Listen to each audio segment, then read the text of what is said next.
silver girl,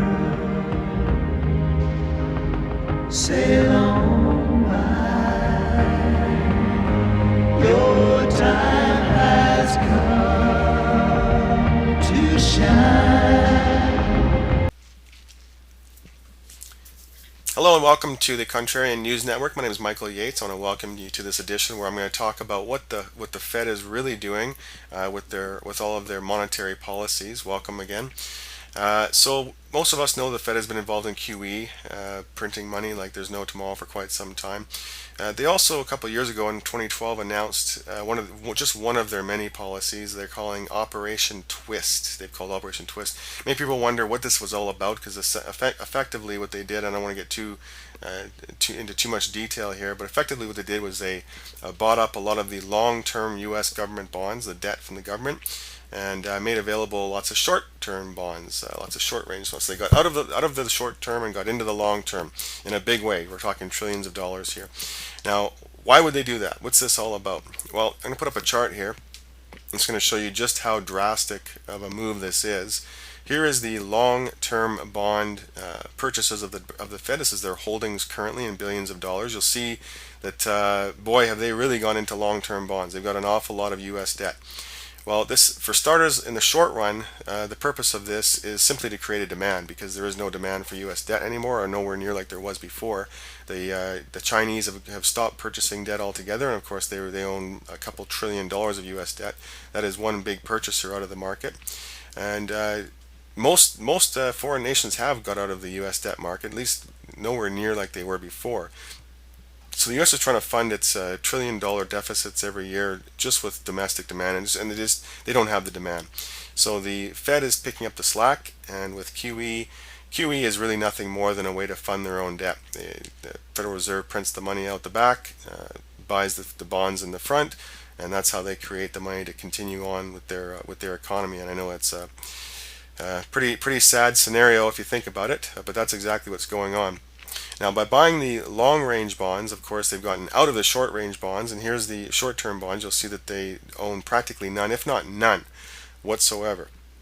And so these, of course, are what's available to the buying public who want to buy U.S. bonds, and these bonds pay a far lower rate of interest, far lower of interest. So if you owed $17 trillion and had unfunded liabilities in the $50 to $100 trillion range, wouldn't you want a very low rate of interest?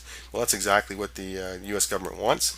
And so they're leaving these out for the public, and of course there's a much more demand to purchase these fewer bonds than there would be if they had options to purchase longer range bonds as well.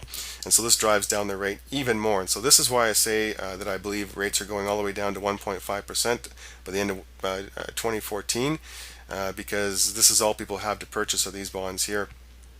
And the Fed has already bought up the long-range bonds, so this demand's all going to be funneled into short-range bonds for the most part.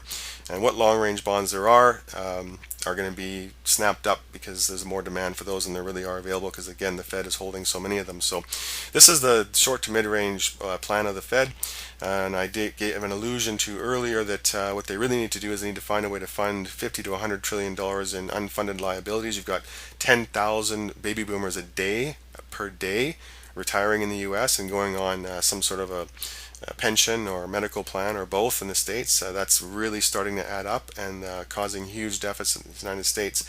And speaking of deficits, I know the United States, they announced not too long ago that they'd only ran a $600 billion deficit last year.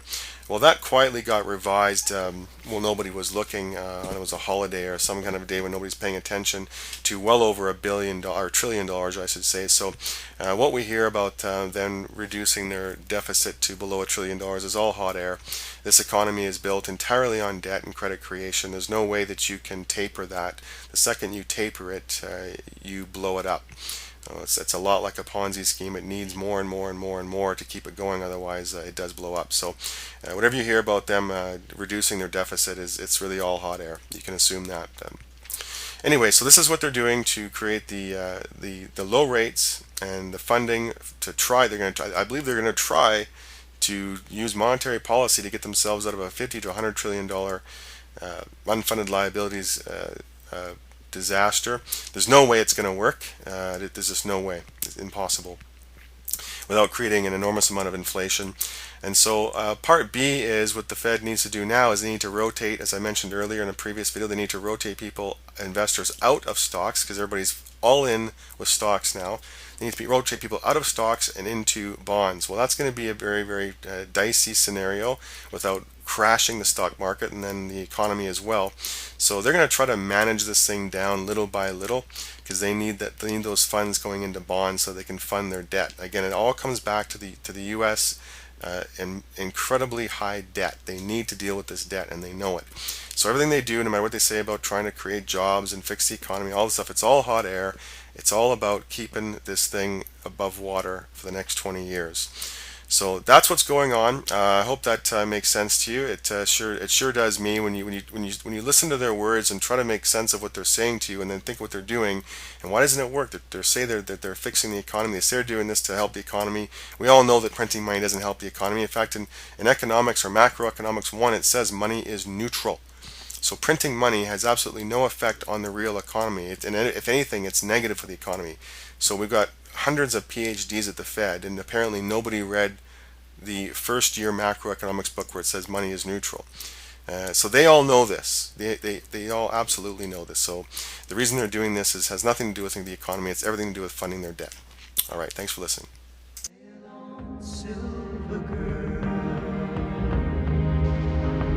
Sail on.